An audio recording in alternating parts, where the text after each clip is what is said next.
Mesdames et messieurs, bonjour à toutes et à tous, bienvenue dans cette nouvelle vidéo de la formation CCNA 200-301.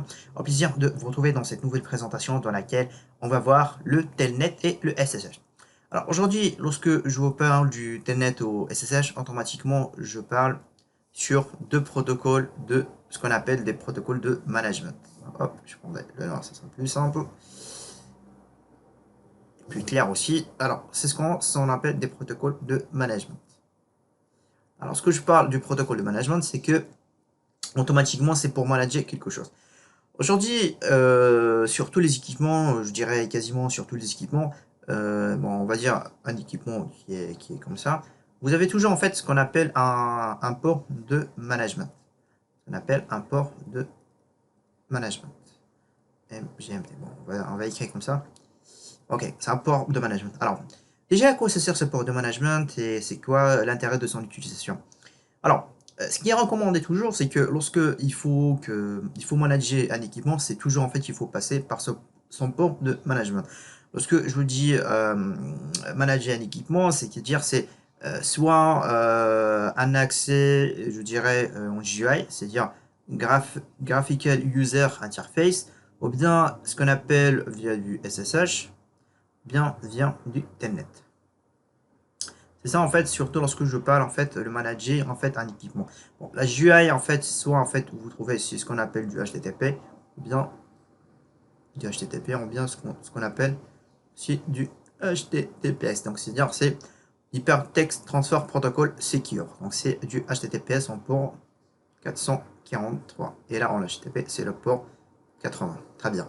Alors c'est ça en fait lorsque je parle à manager un équipement, c'est voilà, c'est vraiment en fait on parle dans un premier temps des accès.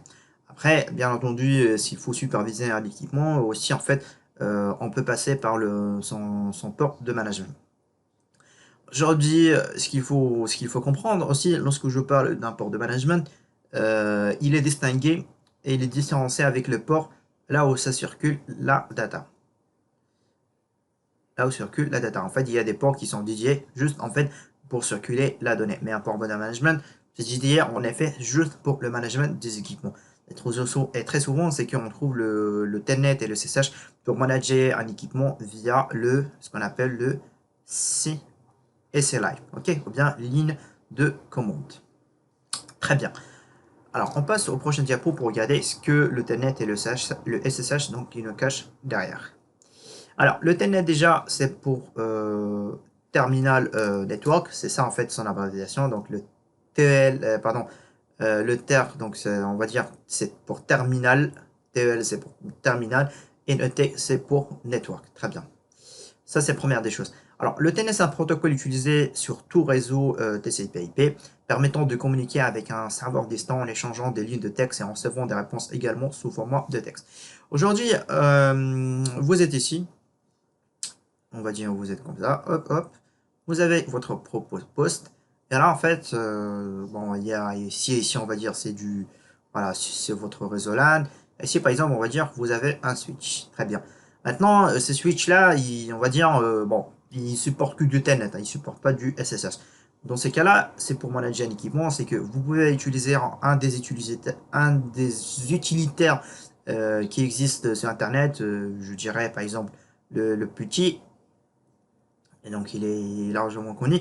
Alors, vous pouvez en fait utiliser du petit pour dire, voilà, vous mettez donc l'adresse IP de votre switch, ok, et là vous allez choisir le Telnet comme un protocole de management.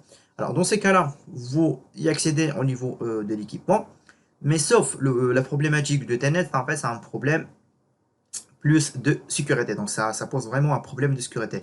Alors cela veut dire c'est que si en fait il y a quelqu'un dans cette chaîne de communication, hop, entre vous et le switch, donc il avait pris des captures par exemple via de Wireshark, donc Wireshark. Donc il a pris en fait des Wireshark en fait entre vous et l'équipement. Ben, dans ce cas-là en fait, si vous avez tapé au moment en fait alors, au moment en fait, lorsqu'il a pris des captures Wireshark, vous étiez en train, pardon, de taper votre mot de passe. Bah, dans ce cas-là, il va visualiser tout, on va dire, alors tous vos données, notamment votre login, votre mot de passe, et tout le commande en fait que vous avez tapé que vous avez tapé au niveau de cet équipement. C'est pour ça que je vous dis, c'est que les échanges des lignes de texte et en recevant des réponses également sous format texte. Donc il n'y a aucun cryptage derrière. Ok. Alors, ça, c'est deuxième point. Très bien. Maintenant, le TNS est un protocole de type client-serveur s'appuyant sur du TCP. Les clients se connectent généralement sur le port 23. Alors, donc le port du TNS, c'est comme c'est expliqué, c'est du port 23. C'est du port du 23. Alors, pourquoi en fait c'est un client-serveur? Parce que là, en fait, vous êtes un client. Là, vous êtes dans ce cas-là le client et votre switch, lequel vous allez le manager, c'est votre serveur. Ok? Donc, c'est ça un point. Troisième point, donc il est clos. Alors, aussi, il y a une information que je l'ai rajoutée ici, c'est que la commande telnet reste une commande très pratique pour tester des serveurs. Il est possible d'utiliser la commande telnet pour établir une connexion TCP interactive avec des autres services tels que le SMTP, le POP et le IMAP. Cela veut dire, je vais vous expliquer ce point-là. Hop. Bon, on va prendre le rose, c'est plus simple. Aujourd'hui, vous êtes ici, bon, vous n'avez pas de cheveux, bon, on va dire comme ça, hop, hop. Alors, ici, vous avez, par exemple, je dirais, en fait, vous avez un serveur Apache. Alors, le serveur Apache, voilà, c'est la plupart du temps, c'est un serveur HTTP qui coûte sur le port 80. Maintenant, on va dire, pour tester si le port HTTP, donc il fonctionne sur le port Apache, vous pouvez utiliser, par exemple, vous pouvez accéder sur un serveur X, on dirait, qui supporte la commande telnet, et vous pouvez taper, ou bien, si vous êtes sur Windows, vous pouvez installer du telnet, on va dire, c'est une option que vous pouvez vous trouver dans les programmes de Windows. Bon, il y a plusieurs tutoriels qui parlent de ça. Et du coup, là, en fait, à partir de votre invite de commande au niveau de Windows, alors vous pouvez en fait taper la commande telnet, suivi par l'adresse IP du serveur, et par la suite, en fait, vous pouvez taper le port 80. En fait, l'intérêt de ça, c'est juste en fait pour tester si le serveur, par exemple Apache, donc il peut répondre sur le port 80. Bah, s'il répond, bah, là, en fait, vous aurez donc une page, la plupart du temps, en fait, c'est une page toute noire, en fait, c'est une page en entier qui est noire. Peut-être, en fait, vous pouvez avoir on va dire, certains indicateurs que le port 80, donc il répond très bien. Sinon, en fait, s'il répond pas très bien, là, il va vous dire c'est que votre connexion est refusée.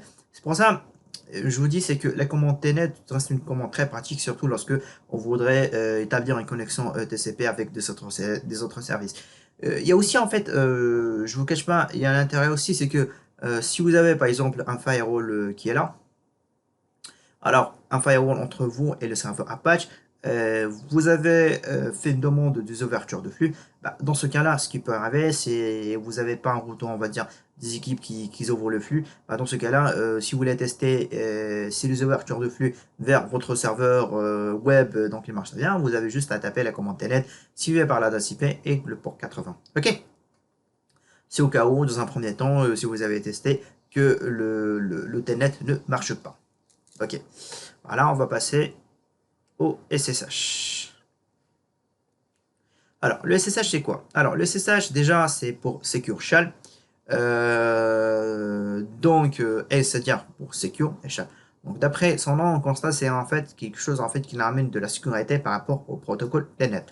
Le SSH est un protocole permettant d'établir une communication chiffrée. Alors ça, c'est le premier point et qui est très important. Donc, sécurisé.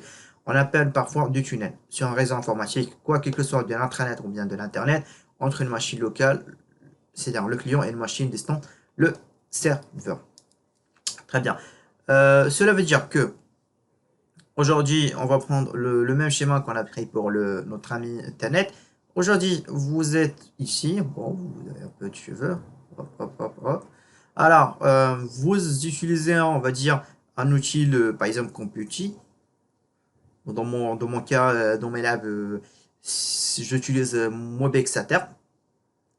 Alors, vous avez des switches. Alors, ce switch-là, vous avez configuré du SSH. Alors, dans ce cas-là, en fait, ce qui arrive, c'est que lorsque vous allez établir une communication avec cet équipement, c'est que la communication, ça sera chiffré. Donc, la communication sera chiffrée. Alors, je vais pas vous dire en fait les chiffres avec quoi exactement parce que c'est ça l'intérêt de notre dans notre prochaine vidéo parce que alors je vais initier ou bien je vais faire un lab et là je vais faire des captures Wireshark entre moi et mon SSH. Comme ça en fait vous allez voir c'est quel algorithme du chiffrage donc il utilise pour chiffrer cette communication et ils utilisent quoi exactement pour qu'il soit sécurisé. Alors dans ce cas là c'est comme je dis c'est une communication de type client-serveur. C'est un type de communication de type client et serveur. Ok. Alors ici le protocole SSH donc il utilise le port 22 alors que le telnet donc il utilise le port TCP en 23. Ok. Alors aujourd'hui le protocole SSH il existe en deux versions majeures. Donc la première version il appelait donc la version 1.0 et la deuxième version donc c'est la version 2.0. Donc la première version je vous cache pas c'est une version alors qui souffre de plusieurs problèmes de sécurité surtout en fait de ce qui concerne donc l'intégrité des données envoyées au reçu et ce qui le rend vraiment vulnérable à plusieurs attaques actives. La version 1.0 on l'utilise pas avec le SSH mais la plupart du temps en fait on utilise la version 2.0 qui a été développée je crois en fait à partir de janvier 2006 selon en fait la source que je l'ai récupérée depuis Wikipédia. Ok. Alors aujourd'hui le SSH donc est non pas en fait un protocole de management mais en fait il sert pour autre chose. Alors aujourd'hui SSH remplace de manière sécurisée le telnet. C'est-à-dire c'est que vous pouvez exécuter les commandes depuis un réseau local dans l'intranet ou via SSH. Aujourd'hui, lorsque vous allez poser la question sur de la sécurité opérationnelle ou bien de fonctionnel, là ils vont dire bien sûr non on utilise du SSH parce que le SSH c'est une version qui est très secure et il propose plusieurs, bon il propose pas plusieurs mais voilà il y a les protocoles de chiffrement et donc les protocoles de chiffrement sont des protocoles qui sont assez forts et c'est très compliqué de les décrypter. Très bien. Maintenant, pour tout ce qui est FTP, File Transfer Protocol, aujourd'hui, on peut remplacer le FTP avec ce qu'on appelle le SFTP. Donc le SFTP. Donc le SFTP, donc le S c'est bien, Secure FTP. C'est juste en fait ce qu'il faut comprendre, c'est que le SFTP, donc il utilise, bon, c'est juste en fait un nom et là il utilise le même port que le SSH. Donc c'est-à-dire le port 22. Je donne en fait un exemple du FTP. Aujourd'hui, vous devez échanger donc des fichiers entre votre partenaire. Votre partenaire, par exemple, il propose du SFTP. Bon, aujourd'hui, en fait, il y a des outils. Bon, je ne sais plus en fait en tête à ce moment des outils, mais en fait, il y a un outil qui est vraiment connu. Je crois qu'il s'appelle WinCSP. WinCSP, en fait, il vous permet d'échanger des fichiers avec votre serveur via le protocole SFTP. Et du coup, là, si vous allez choisir du SFTP, bah, automatiquement, ce sera du port 22. Ok. Donc, c'est ça la présentation des deux protocoles de management de SSH et Ethernet. La prochaine vidéo, nous allons configurer ces deux protocoles, donc le SSH et le Telnet, sur un environnement de lab. Par ailleurs, l'intérêt aussi, c'est que, voilà, donc je vais essayer de prendre des captures Wireshark afin que vous pouvez comprendre et savoir c'est quoi la différence entre le SSH et le Telnet. Donc voilà, je vous dis à la prochaine vidéo dans le lab du SSH et Telnet. Merci et je vous dis à très bientôt.